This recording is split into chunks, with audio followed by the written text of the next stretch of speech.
So mga tol, 2 araw na nga lang po magaganap na ang laban sa Tokyo Dome sa pagitan ni undisputed Super Bantamweight World Champion Japanese na Oya Inoue versus Mexican former 2 Division World Champion Luis Pantera Nery. Naganap na nga po kanina ang kanilang final press conference. Kung noong unang paghaharap nila mga tol, mukhang mabait ang mukha ni Inoue, pero ngayong nagharap muli sila, seryoso na nga po si Inoue.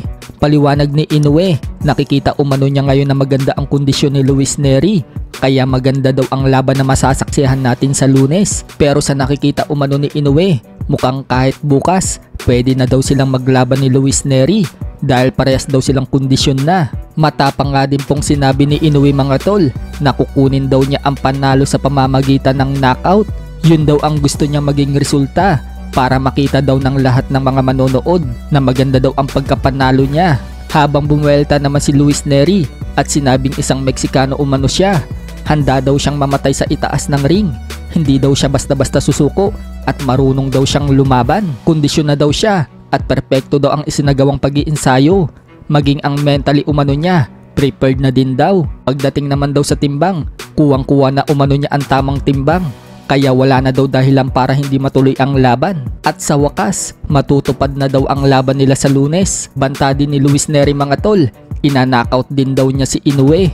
Sa kabilang banda naman mga tol, postpone na po ang malaking laban na magaganap sana sa Dubai sa June 1 sa pagitan ni Unified Light Heavyweight World Champion Artur Beterbiev versus WBA Light Heavyweight World Champion Dmitry Bivol.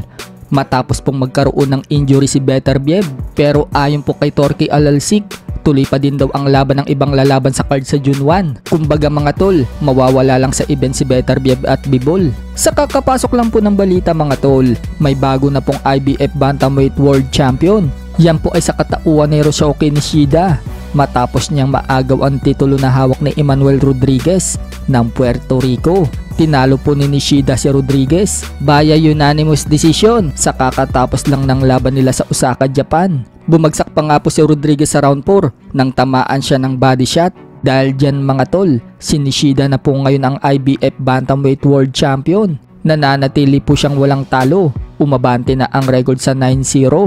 Habang bumagsak naman ang record ni Rodriguez sa 22 wins and 3 losses.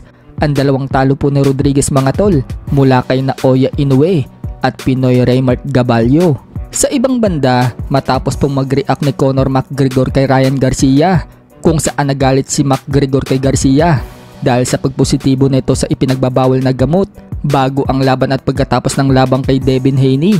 Sinabi nga po ni McGregor mga tol, kapag nagkita daw sila ni Garcia, sasakyan niya daw ito na parang ostrich at gusto daw niya itong maka-sparring. Sumagot na nga po si Garcia mga tol kay McGregor. Wika ni Garcia, parang asong binabai umano itong si McGregor at iyakin. Magkita daw sila kung totoo siya. Pupunta daw siya sa weigh-in ni Canelo. Banta pa ni Garcia, masasaktan daw sa kanya si McGregor. Mas malala pa daw sa sinapit niya kay Mayweather. Komento tuloy ng mga fans mga tol, Ryan Garcia versus Conor McGregor na daw.